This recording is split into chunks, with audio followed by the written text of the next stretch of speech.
자욱한 연기와 고기 굽는 냄새가 가득한 고깃집 홀은 늦은 밤까지 손님들의 소란스러운 목소리로 가득했다. 이소아는 쉴 새 없이 테이블 사이를 오가며 땀으로 젖은 머리카락을 쓸어 넘겼다. 22살의 앳된 얼굴에는 고된 노동의 피로가 역력했지만 그녀의 눈빛만은 초점을 잃지 않고 굳건하게 빛나고 있었다.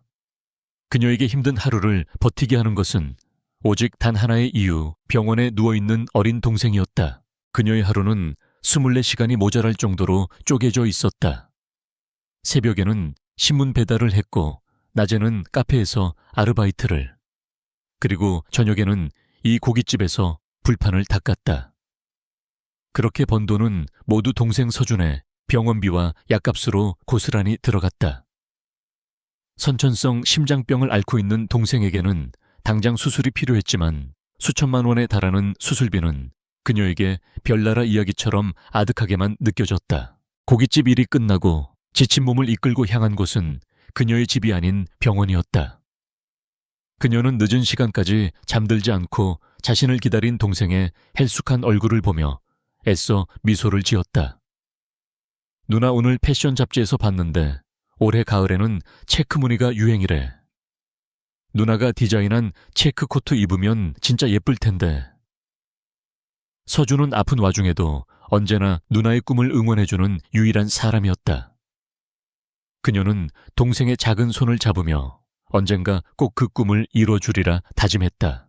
자정이 넘어 도착한 그녀의 집은 도시의 화려한 불빛이 닿지 않는 금방이라도 허물어질 듯한 낡은 건물의 옥탑방이었다. 차가운 방바닥에 몸을 누이며 그녀는 잠시 낡은 스케치북을 꺼내 들었다.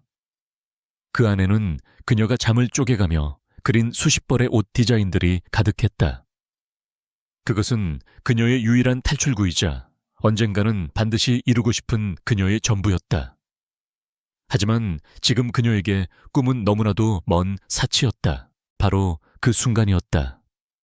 낡은 현관문이 부서져라 두드리는 소리가 그녀의 짧은 휴식을 방해했다.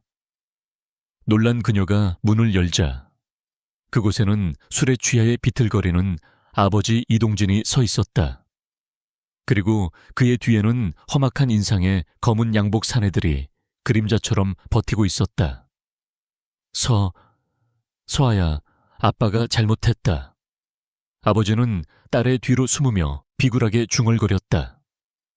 사내들은 비웃으며 좁은 옥탑방 안으로 들이닥쳤다. 이동진 씨, 더 이상은 못 참아주겠는데. 무리에 우두머리로 보이는 흉터 자국이 있는 남자가 낮은 목소리로 말했다. 그는 서아의 방을 경멸하듯 훑어보더니 그녀에게 빈 문서 하나를 던졌다. 내 아버지가 도박판에서 내 이름으로 보증을 섰더군. 연체 이자까지 합해서 총액이 3억이야. 3억. 그녀가 평생을 꼬박 일해도 만져볼 수 없을 것 같은 거대한 액수였다.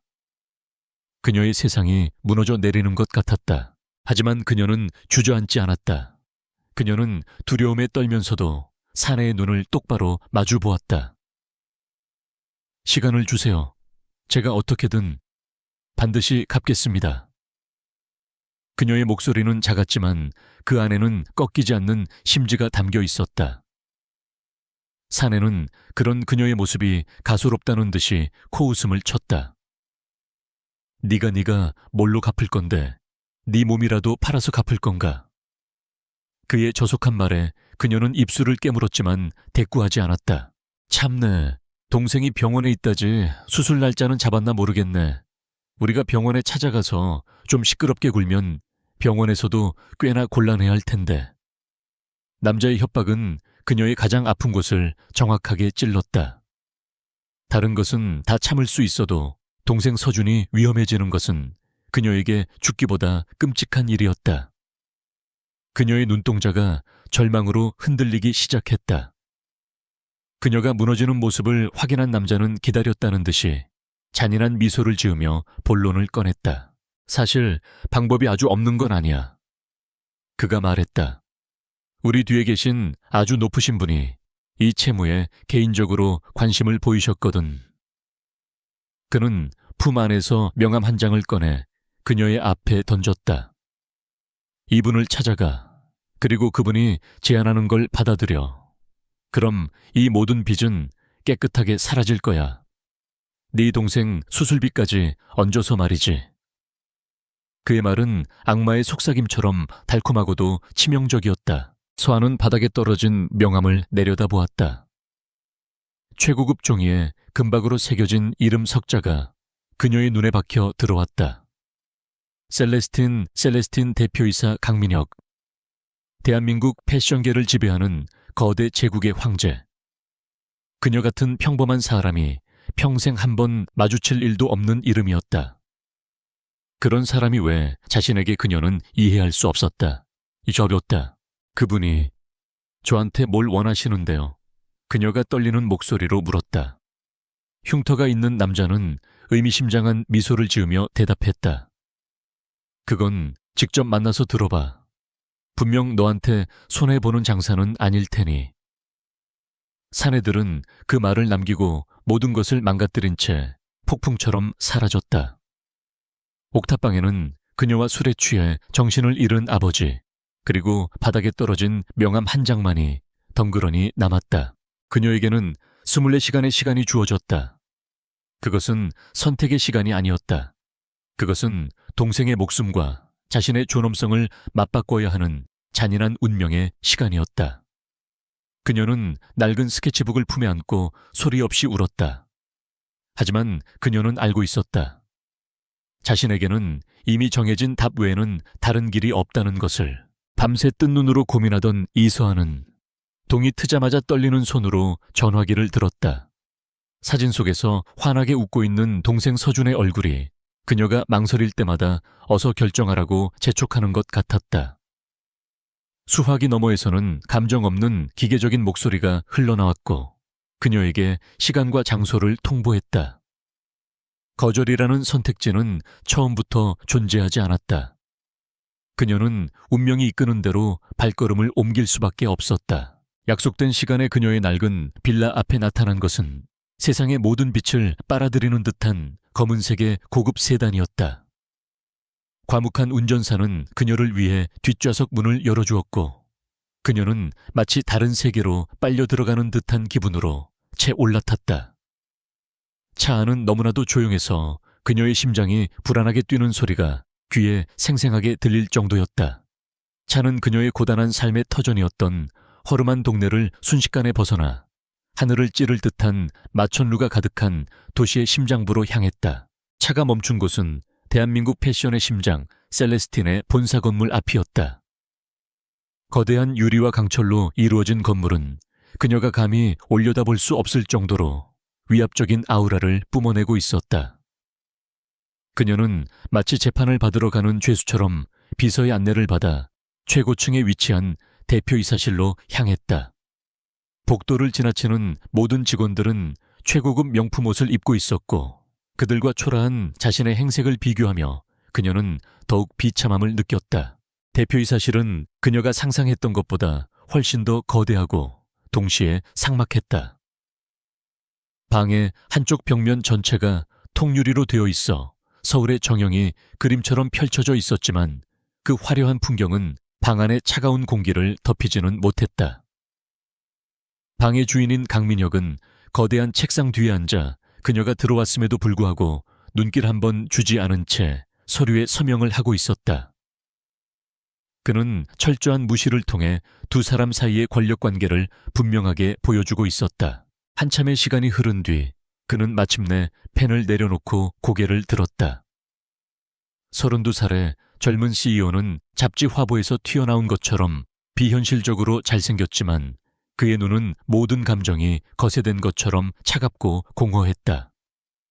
그는 마치 물건을 감정하듯 서아의 머리부터 발끝까지를 무심하게 훑어보았다. 그의 시선에 담긴 노골적인 평가는 그녀의 마지막 남은 자존심마저 발가벗기는 듯한 모욕감을 주었다. 앉아. 그의 첫 마디는 낮고 명령적이었다. 그는 아무런 설명도 없이 책상 위에 놓여있던 두꺼운 서류 뭉치를 그녀의 앞으로 밀었다. 읽어봐. 서류의 첫 장에는 비밀 유지 및 관계 계약서라는 차가운 제목이 인쇄되어 있었다. 그녀는 떨리는 손으로 서류를 넘기기 시작했다. 그 안에는 그녀가 앞으로 1년간 수행해야 할 역할과 의무, 그리고 금지 조항들이 빼곡하게 적혀 있었다. 마침내 그가 입을 열었다. 그의 목소리는 그의 눈빛처럼 아무런 감정도 담겨 있지 않았다. 내 할아버님, 즉 그룹의 회장님께서 YJ 그룹의 윤채린과의 정략 결혼을 강요하고 있다. 난 경영권 방어를 위해 결혼 따위로 내 인생을 낭비할 생각이 없어. 그래서 이 결혼을 막아줄 방패막이가 필요해. 그는 마치 사업 계획을 브리핑하듯 자신의 상황을 건조하게 설명했다. 앞으로 1년간 넌 내 약혼녀 역할을 하게 될 거다. 공식적인 행사와 가족 모임에 나와 동행하고 대외적으로는 나를 사랑하는 연인처럼 행동해야 해. 물론 사적인 감정은 철저히 배제한다. 계약 기간 동안 다른 남자를 만나는 것도 금지야. 그는 그녀의 역할을 세세하게 규정했다. 그녀는 그의 완벽한 꼭두각시가 되어야 했다. 그 대가로 그녀의 아버지가 진 모든 빚은 청산되고 동생의 수술비와 치료비 전액이 지원될 것이었다. 모든 조항이 그녀의 숨통을 조여왔다. 이것은 계약이 아니라 노예 문서나 다름없었다. 그녀는 이 자리에서 모든 것을 찢어버리고 뛰쳐나가고 싶은 충동을 느꼈다. 하지만 그녀의 뇌리에는 병상에 누워있는 동생 서준의 얼굴이 떠올랐다. 그녀는 주먹을 꽉 쥔 채 마지막 저항처럼 그에게 물었다. 제가 당신을 어떻게 믿죠? 그녀의 목소리는 떨리고 있었지만 그 안에는 아직 꺾이지 않은 자존심이 담겨 있었다. 그녀의 반항적인 질문에 강민혁의 눈썹이 미세하게 꿈틀거렸다. 그는 그녀를 안심시키는 대신 더욱 확실한 덫을 놓았다. 그는 또 다른 서류 봉투를 그녀의 앞에 던졌다. 그 안에는 그녀의 동생이 이미 국내 최고의 심장 전문 병원 VIP 병실로 옮겨졌으며 수술 날짜까지 잡혀 있다는 확인서가 들어 있었다. 모든 비용은 이미 재단을 통해 선지급되어 있었다. 이게 내 신뢰의 증명 방식이다. 그는 그녀의 모든 퇴로를 차단했다. 이수아는 결국 펜을 집어들었다. 펜의 무게가 청은망은처럼 느껴졌다. 그녀는 자신의 이름을 계약서 마지막 장에 써 내려갔다. 한 획 한 획을 그을 때마다 그녀의 영혼이 조금씩 팔려나가는 듯한 기분이 들었다. 그녀가 서명을 마치자 강민혁은 계약서를 가져가 만족스러운 표정으로 확인했다. 마치 지루했던 거래 하나를 막 끝낸 사업가처럼 그의 얼굴에는 그 어떤 감정의 동요도 없었다.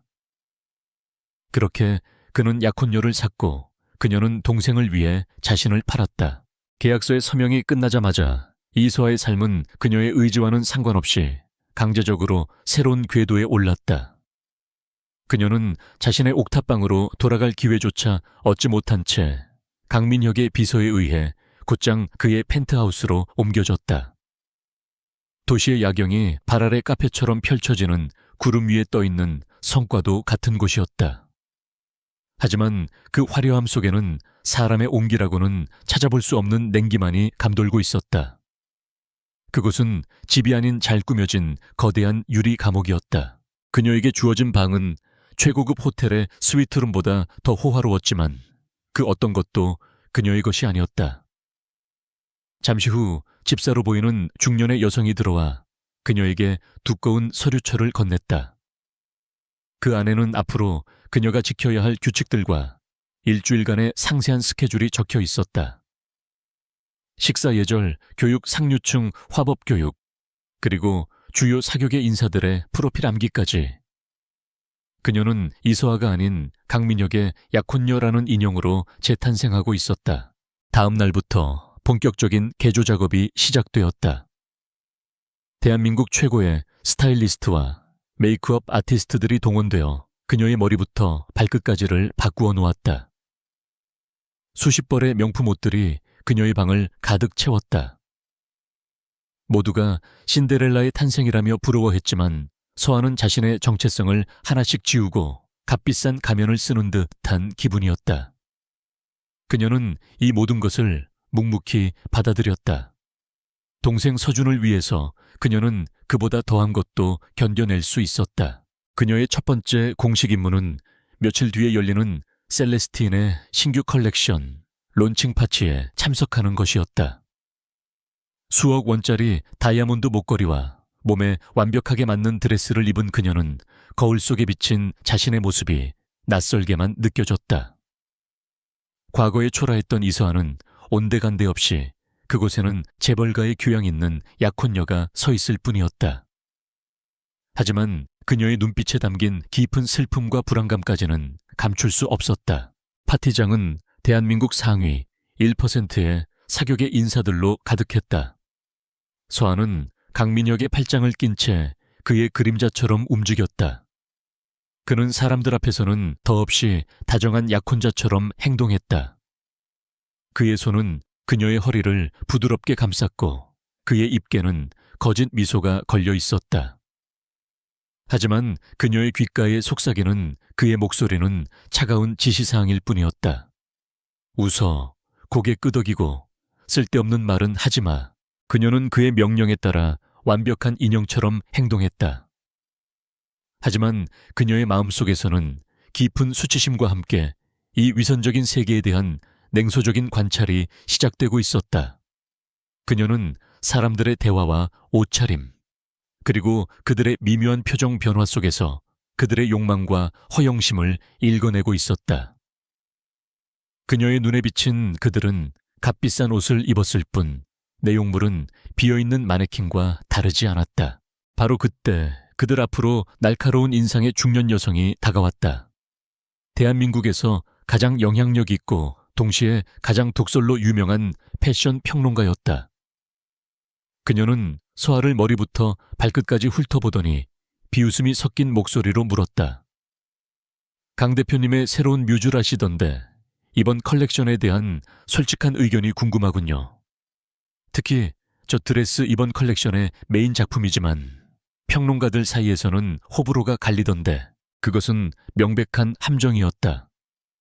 패션에 대해 아무것도 모를 거라고 생각한 그녀를 공개적으로 망신 주려는 의도가 빤히 보였다. 주변의 모든 시선이 그녀에게로 쏠렸고 공기는 순간 차갑게 얼어붙었다. 강민혁은 이 상황을 수습하기 위해 막 입을 열려던 참이었다. 그는 그녀가 예뻐요 같은 단세포적인 대답이나 할 것이라고 예상했다.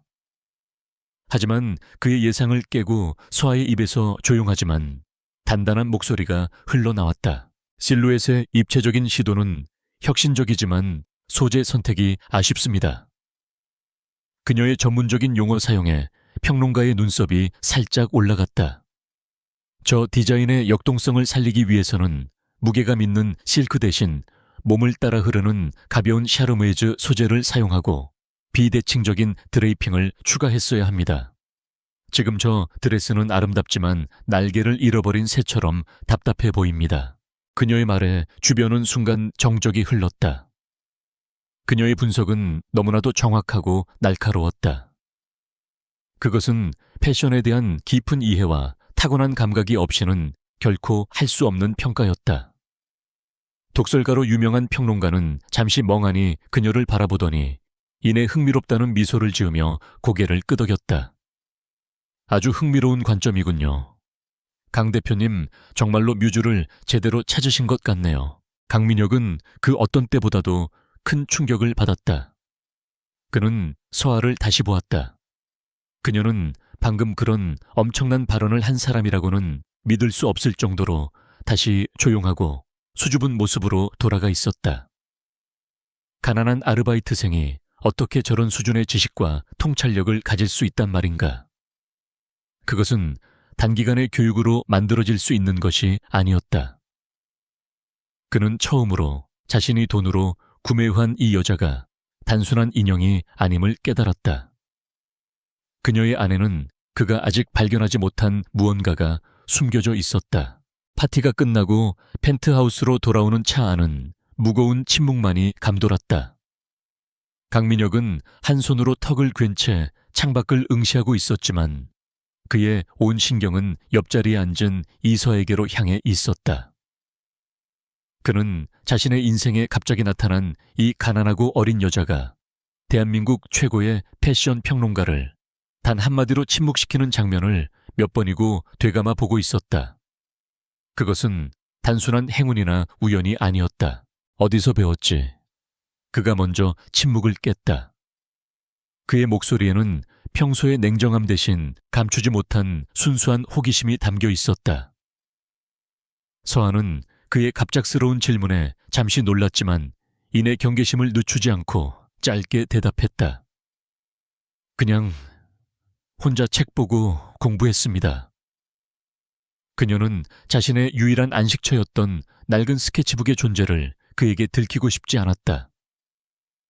그녀의 우클론칩의 대답은 그의 호기심을 더욱 증폭시켰다. 그들의 본격적인 연극은 강민혁의 할아버지이자 셀레스틴 그룹의 창업주인 강 회장과의 저녁 식사 자리에서 시작되었다. 북악산 자락에 위치한 고풍스러운 한옥으로 지어진 강 회장의 자택은 그 자체로 하나의 거대한 권력이었다. 서한은 잘 닦인 툇마루를 밟으며 보이지 않는 압박감에 숨이 막혀오는 것을 느꼈다. 오늘 이 자리에서 그녀는 자신의 인생이 걸린 시험대에 오르게 될 것이었다. 식사 자리에는 예상대로 윤채린도 함께였다. 강 회장이 두 사람을 견제하기 위해 일부러 부른 것이 분명했다. 윤채린은 머리부터 발끝까지 최신 명품 컬렉션으로 치장하고 마치 자신이 이곳의 안주인인 것처럼 오만한 태도로 앉아 있었다. 그녀는 강민혁이 직접 골라준 단아하고 기품 있는 드레스를 입은 서아를 경멸의 눈빛으로 훑어보았다. 그녀의 눈에는 근본도 없는 것이 감히 어딜 넘봐라는 도끼가 서려 있었다. 저녁 식사는 조용한 전쟁터였다. 어머 서아 씨는 이런 궁중 요리는 처음이겠네요. 천한 입맛에 맞을지 모르겠어요. 윤채리는 우아한 미소 뒤에 날카로운 가시를 숨기고 쉴 새 없이 서아를 공격했다. 그녀는 서아의 미숙한 식사 예절이나 알려지지 않은 집안 배경을 들먹이며 은근하게 그녀를 깎아내렸다. 그녀의 모든 말은 서아가 이 자리에 어울리지 않는 이방인임을 상기시키기 위한 것이었다. 하지만 서아는 그녀가 예상했던 것처럼 당황하거나 주눅 들지 않았다. 그녀는 모든 공격을 예의 바르지만 단호한 태도로 받아 넘겼다. 네, 처음 먹어보지만 정말 맛있네요. 특히 이 신선로의 국물 맛은 여러 재료가 서로를 존중하며 조화를 이루는 점이 셀레스틴의 디자인 철학과도 닮은 것 같습니다. 그녀의 재치 있는 대답에 날카로운 눈으로 모든 것을 지켜보던 강 회장의 입가에 희미한 미소가 스쳐 지나갔다. 강민혁은 이 모든 과정을 흥미롭게 지켜보고 있었다. 그는 자신이 데려온 이 계약 파트너가 사나운 맹수들로 가득한 정글 속에서 생각보다 훨씬 더 잘 버티고 있다는 사실에 놀랐다. 그는 그녀가 겁을 먹고 자신의 뒤에 숨어 자신이 모든 것을 해결해 주기만을 기다릴 것이라고 생각했다. 하지만 그녀는 비록 가냘플지언정 결코 꺾이지 않는 자신만의 힘을 가진 들국과도 같은 여자였다. 가족 식사 자리에서 서아를 무너뜨리는데 실패한 윤채린의 공격은 더욱 노골적이고 비열해졌다. 그녀는 자신이 가진 사교계의 영향력을 이용해 서아를 고립시키기 시작했다. VVIP들이 참석하는 자선 경매 행사에서 윤채린은 서아의 옆을 지나가는 척하며 들고 있던 레드와인을 그녀의 순백색 드레스 위에 실수로 쏟아버렸다. 모두의 시선이 집중된 가운데 드레스 위로 붉게 번져가는 와인 자국은 마치 주홍글씨처럼 선명했다. 모두가 서아가 울음을 터뜨리거나 당황하며 어쩔 줄 몰라 할 것이라고 예상했다. 하지만 그녀는 잠시 놀랐을 뿐 이내 침착하게 허리를 숙여 사과하는 윤채린에게 말했다. 괜찮아요. 실수이신데요, 뭘. 그녀는 소란을 피우는 대신 조용히 화장실로 향했다. 그리고 잠시 후 다시 나타난 그녀의 모습에 사람들은 모두 놀랐다.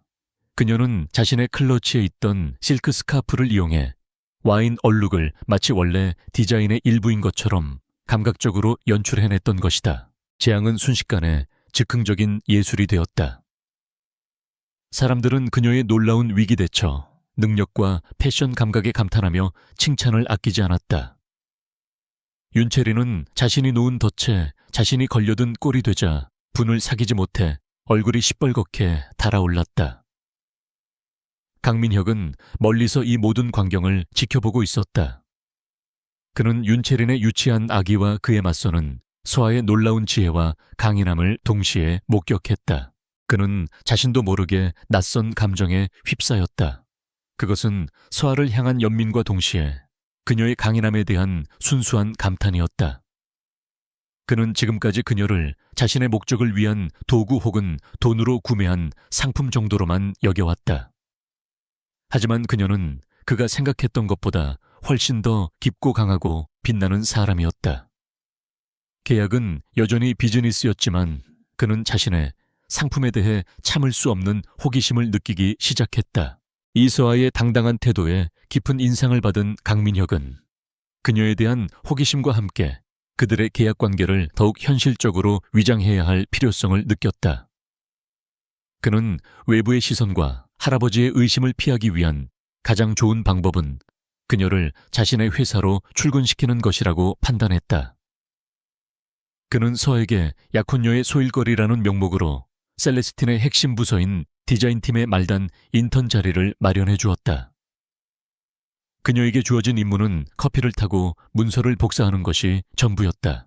서아는 그가 자신의 재능을 시험하기 위해서가 아닌 그저 감시하고 통제하기 위해 이런 지시를 내렸다는 것을 알고 있었다. 하지만 그녀는 군말 없이 그 제안을 받아들였다. 그곳은 그녀가 평생을 꿈꿔왔던 패션의 심장이었다.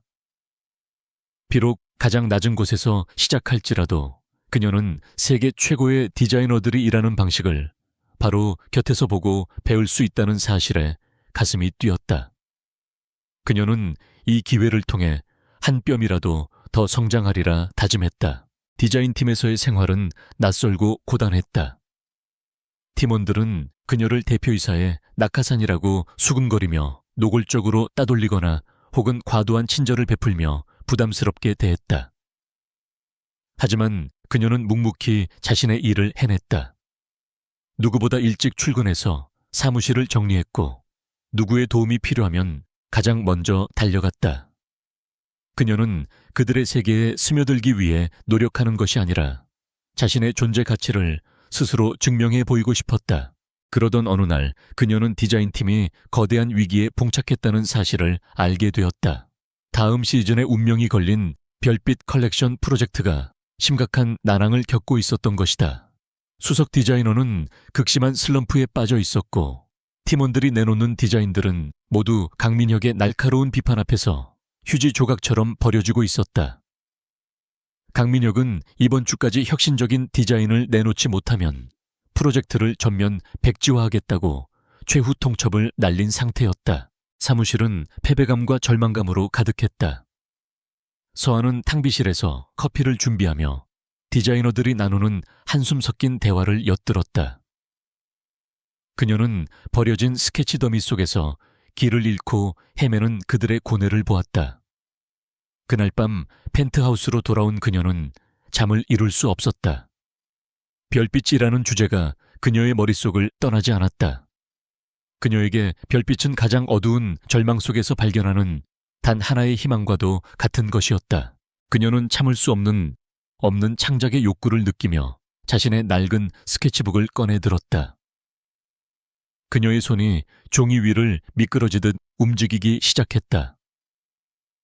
그녀는 화려하고 복잡한 디자인 대신 단순하지만 강렬한 라인과 혁신적인 실루엣에 집중했다. 그녀가 그린 것은 옷이 아니라 캄캄한 밤하늘을 가르며 떨어지는 유성의 궤적, 그리고 그 끝에서 찬란하게 빛나는 희망의 파편이었다. 그녀는 자신의 고단했던 삶과 유일한 희망이었던 동생을 생각하며 디자인에 영혼을 담았다. 다음 날 새벽 그녀는 아무도 출근하지 않은 사무실에 몰래 들어갔다. 그녀는 밤새 완성한 자신의 디자인을 익명의 봉투에 담아 수석 디자이너의 책상 위에 조용히 올려두고 나왔다. 그것은 거대한 위험을 감수한 도박이었다. 만약 발각된다면 그녀는 강민혁과의 계약을 위반한 대가를 치러야 할지도 몰랐다. 하지만 그녀는 자신의 열정이 더 이상 낡은 스케치북 안에 갇혀 있는 것을 견딜 수 없었다. 오전 회의 시간 디자인팀 사무실은 발칵 뒤집혔다. 수석 디자이너가 책상 위에서 발견한 익명의 스케치 때문이었다. 그 디자인을 본 모든 디자이너들은 충격과 전율에 휩싸였다. 그들이 잃어버렸던 모든 해답이 그 종이 한 장 안에 담겨 있었다. 수석 디자이너는 즉시 그 스케치를 들고 강민혁에게 달려갔다. 대표님, 이것 좀 보십시오. 누군지 모르겠지만 우리 팀의 천재가 숨어 있었습니다. 강민혁은 건네받은 스케치를 보는 순간 숨을 멈췄다. 그는 패션에 대해서는 누구보다도 냉철하고 객관적인 안목을 가졌다고 자부했다. 그리고 그의 눈에 비친 그 디자인은 완벽했다. 상업성과 예술성의 완벽한 조화, 그리고 사람의 마음을 움직이는 스토리까지. 이것은 셀레스틴이 나아가야 할 바로 그 방향이었다. 그는 전율과 함께 이 디자인을 한 미지의 천재에 대한 강렬한 궁금증에 휩싸였다. 누구야? 그의 낮은 목소리가 사무실 전체를 울렸다. 이걸 디자인한 사람이 누구냐고 당장 찾아내. 그는 비서실에 특별 지시를 내렸다. CCTV를 확인하고 필적을 감정해서라도 이 익명의 디자이너를 반드시 찾아내라고. 그는 이 인재를 자신의 옆에 두어야겠다고 결심했다. 그가 셀레스틴의 미래를 바꿀 수 있는 열쇠라고 확신했다. 그 시각 이 모든 소동의 주인공인 이서아는 자신의 자리에서 조용히 커피를 내리고 있었다. 그녀는 자신의 디자인을 보고 흥분해서 떠드는 디자이너들의 목소리를 들으며 아무것도 모른다는 듯이 옅은 미소를 지었다. 강민혁이 자신을 찾기 위해 회사를 발칵 뒤집어 놓고 있다는 사실을 꿈에도 모른 채 그녀는 작은 반란의 성공에 짜릿한 희열을 느끼고 있었다. 두 사람의 기묘한 숨바꼭질이 막 시작되고 있었다. 강민혁의 집요한 유령 디자이너 찾기는 아무런 성과 없이 계속되었다. 그는 회사의 모든 CCTV 기록을 확인하고 필적 감정까지 의뢰했지만 디자이너는 마치 연기처럼 사라진 뒤였다. 하지만 그가 남긴 단 한 장의 스케치에서 시작된 새로운 별빛 컬렉션은 디자인팀의 활기를 불어넣으며 순조롭게 진행되고 있었다. 강민혁은 프로젝트의 진척 상황을 보고받을 때마다 미지의 천재에 대한 감탄과 함께 정체를 알 수 없는 답답함을 느꼈다. 동시에 그는 계약상의 의무를 다하기 위해 이서아와 함께 보내는 시간이 늘어났다. 공식적인 행사장에서 그는 그녀의 팔을 감싸고 카메라를 향해 미소를 지으면서도 자신도 모르게 그녀를 관찰하고 있는 자신을 발견했다. 커피를 내리는 말단 인턴의 모습과 날카로운 통찰력으로 패션 평론가를 제압하던 여자의 모습. 그 두 가지 모습 사이의 간극은 그의 호기심을 끊임없이 자극했다. 두 사람 사이의 미묘한 기류 변화를 가장 먼저 알아챈 것은 윤채린이었다. 그녀는 강민혁이 이서아를 바라보는 눈빛이 이전과는 달라졌음을, 그 안에 딱딱한 비즈니스를 넘어선 어떤 감정이 싹트고 있음을 본능적으로 감지했다. 그녀는 자신이 결코 가질 수 없는 진정한 재능이나 애정으로는 서아를 이길 수 없다는 것을 깨달았다. 그래서 그녀는 자신이 가장 잘하는 방식, 즉 비열하고 잔인한 방식으로 싸우기로 결심했다. 그녀는 아버지의 힘을 빌려 강민혁의 펜트하우스에 청소부로 위장한 정보원을 심었다. 며칠간의 잠복 끝에 정보원은 강민혁이 서재 책상 위에 잠시 올려둔 계약서의 일부를 몰래 촬영하는 데 성공했다. 윤채린의 손에 들어온 계약서는 그녀의 의도대로 교묘하게 편집되었다. 그녀와의 정략 결혼을 막기 위한 목적이라는 핵심 내용은 삭제되고 마치 강민혁이 돈으로 가난한 여대생의 몸을 산 것처럼 보이도록 자극적인 부분만 남겨졌다. 그녀는 자신이 오랫동안 돈으로 관리해온 타블로이드 기자에게 이 조작된 문서를 넘겼다. 기자의 손에서 진실은 더욱 추악하고 선정적인 이야기로 재탄생했다. 그리고 다음 날 아침 대한민국은 셀레스틴 신데렐라의 진실이라는 제목의 기사로 발칵 뒤집혔다. 기사는 강민혁과 이서아의 관계가 사랑이 아닌 돈으로 맺어진 일, 년짜리 노예 계약이었다고 폭로했다. 파장은 상상 이상이었다. 인권을 유린하는 재벌의 갑질, 사랑마저 돈으로 사는 비정한 CEO, 꿈과 환상을 파는 패션 기업 셀레스틴의 이미지는 하루아침에 추악한 스캔들로 더럽혀졌다. 주가는 폭락하기 시작했고 이사진은 긴급 이사회를 소집했다. 강 회장은 대로했고 강민혁은 CEO로서 최대의 위기에 직면했다. 윤채린의 공격은 그의 심장부를 정확하게 꿰뚫었다. 이 모든 소식을 자신의 휴대폰으로 접한 이서아의 세상은 무너져 내렸다. 그녀가 모든 것을 희생하며 지키려 했던 비밀이 세상에서 가장 추악한 형태로 만천에 공개되었다. 그녀는 순식간에 자신의 몸을 판 파렴치한 여자가 되어 있었다. 그녀는 더 이상 회사에도 그 화려한 펜트하우스에도 머물 수 없다는 것을 알았다.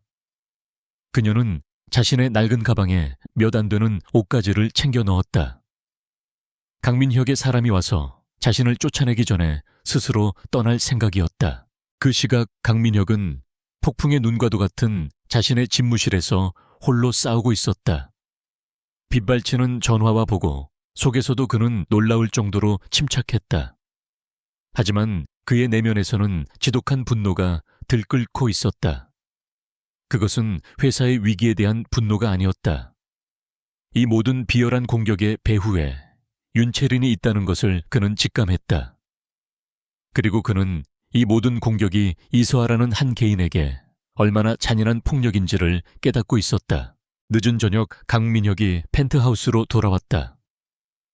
거실에는 이서아가 그녀의 발치에는 작은 가방이 놓여 있었다. 그녀는 그를 보자 자리에서 일어났다. 그녀의 얼굴에는 두려움과 체념이 뒤섞여 있었지만 그녀의 눈빛은 마지막까지도 특유의 존엄을 잃지 않고 있었다. 그녀는 모든 것을 각오한 사람처럼 조용히 입을 열었다. 계약은 오늘까지인 거죠. 그녀의 질문은 그에게 쉬운 탈출구를 제공하고 있었다. 모든 것을 그녀의 탓으로 돌리고 계약을 파기하고 그녀를 내보내면 그는 이 위기에서 빠져나갈 수 있었다. 그것이 가장 합리적이고 이성적인 판단이었다. 하지만 그는 그러고 싶지 않았다. 지난 몇 주간 그가 보아온 이서아는 이따위 추문에 의해 짓밟혀도 되는 그런 값싼 여자가 아니었다. 그는 처음으로 계약의 손익을 넘어 자신의 마음이 움직이고 있음을 느꼈다. 이서아의 체념 섞인 질문은 강민혁의 심장에 박힌 마지막 이성의 빗장을 뽑아버렸다. 계약 파기. 그것은 이 위기를 벗어날 수 있는 가장 쉽고 합리적인 방법이었다. 모든 책임을 그녀에게 떠넘기고 적절한 위자료를 쥐어주면 그는 이 진흙탕 싸움에서 빠져나올 수 있었다. 하지만 그의 입에서 나온 대답은 서아의 예상은 물론 그 자신의 이성마저 배신하는 것이었다. 아니, 그의 목소리는 낮았지만 그 어떤 때보다도 단단했다. 계약은 끝나지 않았어. 이제부터가 진짜 시작이야. 그는 자신의 발치에 놓인 서아의 가방을 들어 반구석으로 치워버렸다. 그의 갑작스러운 행동에 서아는 아무 말도 하지 못하고 그저 놀란 눈으로 그를 바라볼 뿐이었다. 지금 우리가 여기서 끝내면 윤채린이 원하는 대로 되는 거야. 이건 비즈니스야. 감정에 휘둘릴 때가 아니야. 저기 원하는 것을 해주는 것만큼 어리석은 짓은 없어. 그는 여전히 비즈니스라는 방패 뒤에 자신의 진심을 숨기고 있었다. 하지만 그의 눈빛은 더 이상 그녀를 계약 파트너로 보고 있지 않았다. 그 안에는 자신 때문에 벼랑 끝에 내몰린 한 여자를 지켜주지 못했다는 깊은 죄책감과 그녀를 향한 뜨거운 분노가 함께 타오르고 있었다. 그는 서아에게 새로운 계약을 제안했다. 더 이상 갑과 을이 아닌 이 위기를 함께 헤쳐나갈 동등한 파트너로서의 동맹을. 이 싸움은 나 혼자서는 이길 수 없어. 네 도움이 필요해. 그가 처음으로 그녀에게 무언가를 부탁했다. 그의 태도 변화에 서아는 혼란스러웠지만 그녀는 그의 눈에서 진심을 보았다. 그리고 그녀 역시 도망치고 싶지 않았다. 이대로 물러나는 것은 윤채린의 거짓말을 사실로 인정하는 꼴이었다. 그녀는 자신의 존엄과 동생의 미래를 위해 처음으로 자신의 운명에 맞서 싸우기로 결심했다. 제가 뭘 하면 되죠? 그날 밤 강민희 역의 펜트하우스는 거대한 전쟁 지휘본부로 변했다. 그의 법무팀과 홍보팀의 핵심 인력들이 긴급 소집되었고 그들은 밤을 새워 이 위기를 타개할 전략을 논의했다. 강민혁은 탁월한 지휘관처럼 회의를 이끌었지만 중요한 순간마다 서아에게 의견을 물었다. 이서아 씨 생각은 어때? 대중이 이 상황을 어떻게 받아들일 것 같나? 그의 팀원들은 대표가 말단 인턴에게 조언을 구하는 모습에 놀랐지만 이내 서아의 날카로운 통찰력에 감탄하게 되었다. 그들의 전략은 두 갈래로 나뉘었다. 첫째는 긴급 기자회견을 열어 정면 돌파하는 것이었다. 둘째는 비밀리에 정보팀을 움직여 이 모든 것을 꾸민 배후가 윤채린이라는 결정적인 증거를 확보하는 것이었다. 서아는 기자회견이라는 말에 두려움을 느꼈지만 이제 와서 숨을 수는 없었다. 그녀는 강민혁과 함께 수많은 카메라에 플래시 세례 앞에 서기로 마음먹었다. 기자회견장은 그야말로 아수라장이었다. 두 사람이 손을 잡고 등장하자 기자들의 질문과 카메라 셔터 소리가 폭포수처럼 쏟아졌다. 강민혁이 먼저 마이크를 잡았다. 그는 계약서의 존재를 부정하지 않았다. 대신 그는 윤채린이 의도적으로 삭제했던 계약의 전체 맥락, 즉 정략 결혼을 피하기 위한 어쩔 수 없는 선택이었다는 사실을 밝혔다. 그의 솔직한 고백은 최소한의 동정 여론을 형성하는 데 성공했다. 그리고 그는 서아에게 마이크를 넘겼다. 모두가 그녀가 울먹이며 자신의 불쌍한 처지를 호소할 것이라고 예상했다. 하지만 그녀는 달랐다. 그녀는 떨리는 목소리였지만 눈물을 보이는 대신 허리를 곧게 펴고 자신의 이야기를 담담하게 털어놓았다. 아픈 동생을 살리기 위해 어쩔 수 없이 계약을 받아들여야 했던 자신의 처지를. 저는 돈 때문에 제 자신을 팔았다는 비난을 받아들입니다. 하지만 저는 후회하지 않습니다. 제게는 제 목숨보다 소중한 가족이 있기 때문입니다. 그녀의 진솔한 고백은 그 어떤 계산된 연설보다도 강력한 힘을 가지고 있었다. 그녀의 이야기는 단순한 재벌가의 스캔들을 넘어 가족을 위해 모든 것을 희생해야 했던 한 여자의 슬픈 이야기로 대중의 마음을 움직이기 시작했다. 기자회견이 끝나고 펜트하우스로 돌아왔을 때 두 사람은 극도의 긴장감이 풀리면서 탈진 상태가 되었다. 그들은 한참 동안 아무 말 없이 함께 거대한 폭풍을 이겨냈다는 기묘한 동질감을 느끼고 있었다. 오늘 잘했어. 고맙다. 강민혁이 처음으로 그녀에게 진심 어린 감사를 표했다. 그는 텅 빈 부엌에서 서투른 솜씨로 직접 라면을 끓여 굶주린 그녀에게 내밀었다. 최고급 요리만 먹던 그가 끓인 라면은 짰지만 서아는 세상에서 가장 맛있는 음식처럼 느껴졌다. 그들은 차가운 대리석 식탁에 마주 앉아 어색하지만 따뜻한 식사를 함께 했다. 그 순간만큼은 그들은 대표와 계약 파트너가 아닌 서로의 상처를 보듬어주는 동지였다.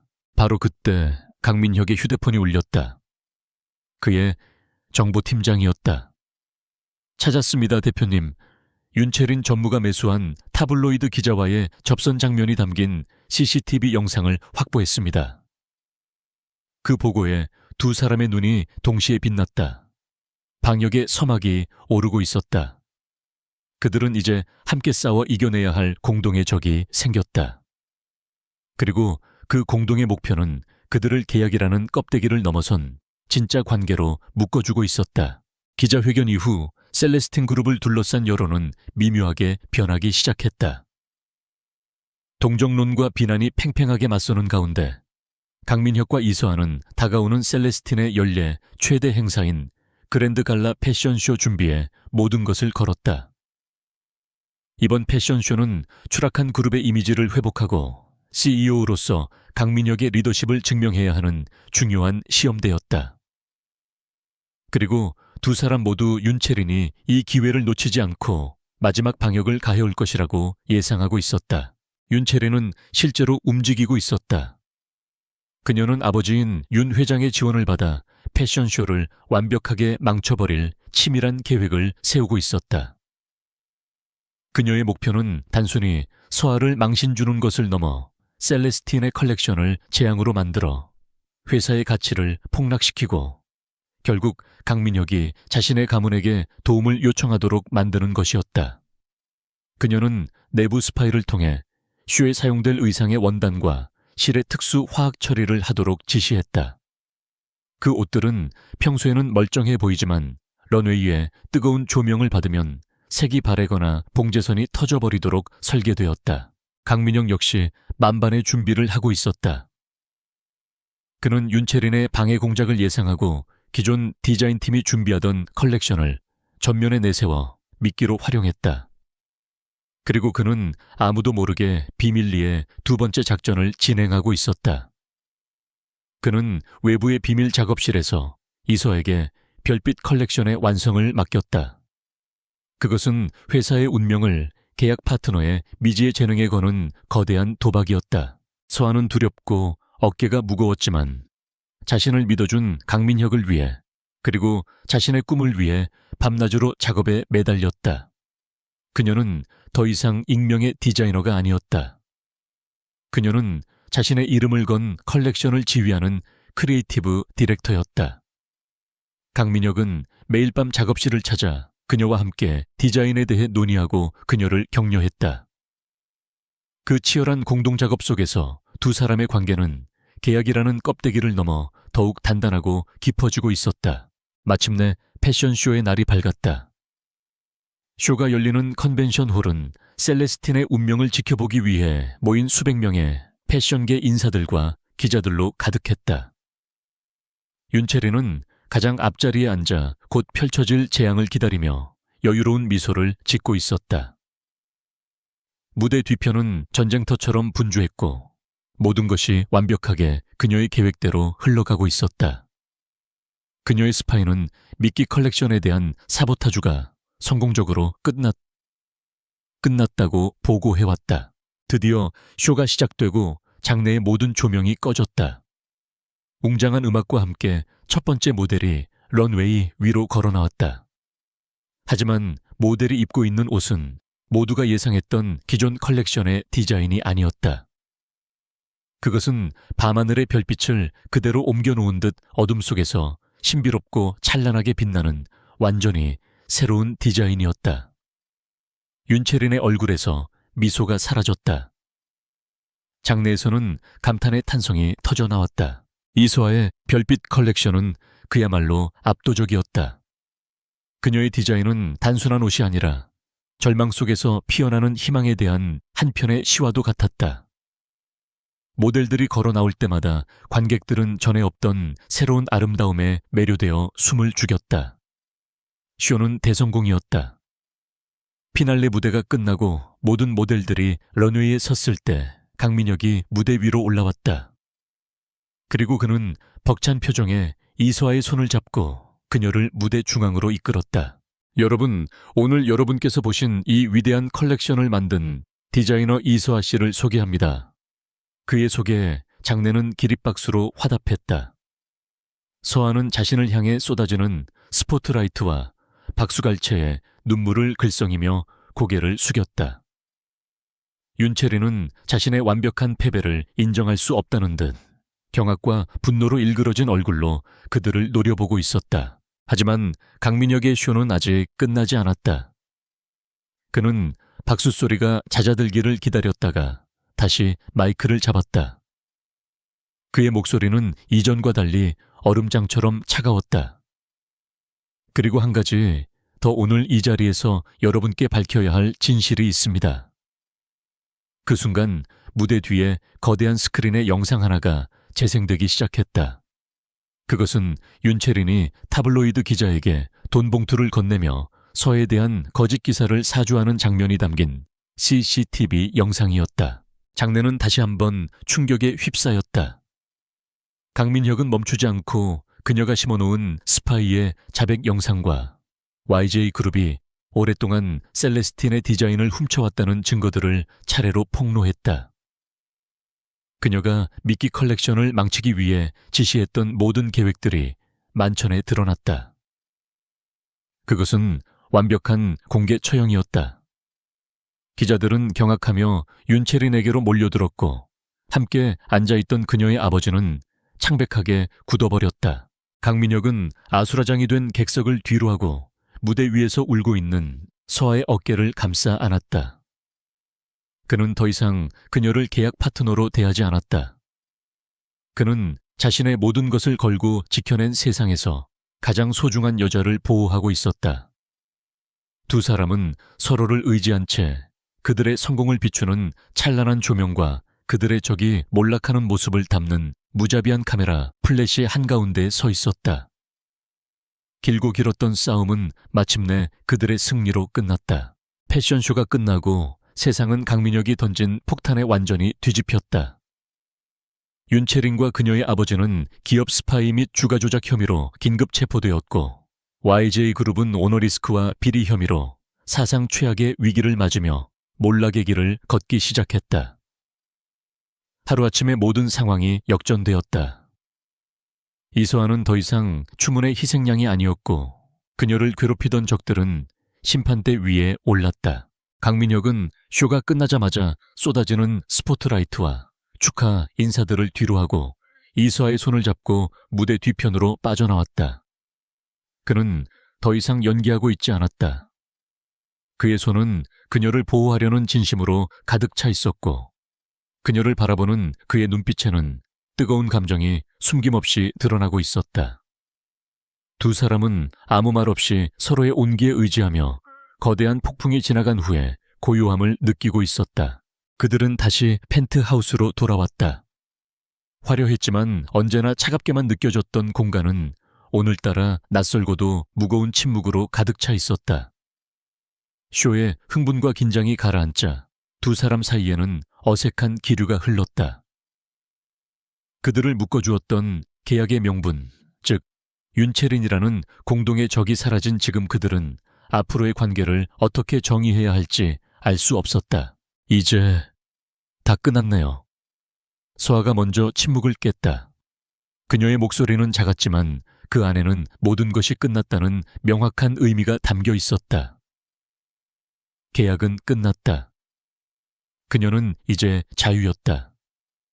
빚도 사라졌고 동생도 안전하며 디자이너로서의 미래까지 열렸다. 그녀는 그에게서 떠나 자신만의 새로운 인생을 시작할 수 있었다. 그녀는 그 이별을 준비하고 있었다. 그래, 다 끝났어. 강민혁이 그녀를 돌아보며 나지막이 말했다. 그의 얼굴에는 이전에는 본 적 없는 복잡하고도 진지한 표정이 떠올라 있었다. 그는 그녀에게서 한 걸음 다가왔다. 그러니 넌 이제 자유야. 빚도 병원비 걱정도 아무것도 없어. 넌 이제 네가 원하는 삶을 살면 돼. 내가 막을 권리는 없어. 그는 그녀에게 처음부터 주었어야 할 선택의 자유를 이제야 돌려주고 있었다. 그는 잠시 말을 멈추고 깊은 숨을 들이마셨다. 그리고 이내 그의 마음속 가장 깊은 곳에 숨겨두었던 진심을 꺼내놓았다. 하지만 난 네가 떠나는 걸 원하지 않아. 그의 목소리에는 애틋함과 간절함이 묻어나왔다. 그것은 더 이상 CEO의 명령이 아닌 한 남자의 솔직한 고백이었다. 이 계약은 내 인생 최악의 실수였어. 내 오만함과 냉소주의가 만들어낸 끔찍한 거래였지. 하지만 넌 넌 나에게 단 한 번도 거래의 대상인 적이 없었어. 그는 자신의 서재로 걸어가 그들의 운명을 묶었던 계약서 원본을 가져왔다. 그는 그것을 경멸스러운 눈으로 내려다보았다. 나는 사랑을 믿지 않았어. 과거의 상처 때문에 내 마음을 닫아버렸지. 그런데 네가 나타났어. 너의 강인함, 너의 존엄, 그리고 너의 눈부신 재능이 내 얼어붙었던 심장을 다시 뛰게 만들었어. 네가 내 텅 비어있던 삶을 의미로 가득 채워주었단 말이야. 그의 고백에 서아의 눈에는 뜨거운 눈물이 차올랐다. 그녀 역시 그가 변해가는 것을, 그리고 자신 또한 그에게 끌리고 있다는 것을 느끼고 있었다. 하지만 그녀는 애써 그 감정을 외면해왔다. 그들의 시작은 돈으로 얽힌 거짓 관계였기에 감히 진심을 꿈꿀 수 없었다. 나는 바보였어. 내 눈앞에 있는 보물을 알아보지 못했으니까. 그는 말을 마치고 들고 있던 계약서를 두 손으로 힘껏 찢어버렸다. 종이 조각들이 눈처럼 흩날리며 바닥으로 떨어졌다. 그들의 거짓 관계를 상징하던 족쇄가 사라지는 순간이었다. 이 계약은 끝났어. 하지만 우리는 끝나지 않았으면 좋겠어. 그는 찢어진 계약서 조각을 뒤로하고 그녀의 앞에 섰다. 그리고 그는 그녀에게 새로운 계약을 제안했다. 이소아 씨, 나와 새로운 계약을 맺어주겠어. 그는 그녀의 떨리는 손을 조심스럽게 잡았다. 계약 기간은 평생. 계약 조건은 서로를 아끼고 사랑해주는 것. 값과 을은 없어. 오직 우리만 존재하는 계약이야. 이 계약서에 사인해주겠어. 그는 그녀의 손등에 서명 대신 가벼운 입맞춤을 남겼다. 그의 진심 어린 프러포즈에 서아는 더 이상 참지 못하고 눈물을 터뜨렸다. 하지만 그것은 슬픔의 눈물이 아닌 기쁨과 행복의 눈물이었다. 그녀는 대답 대신 까치발을 들어 그의 목을 끌어안았다. 그리고 그녀가 먼저 그의 입술에 자신의 입술을 포개었다.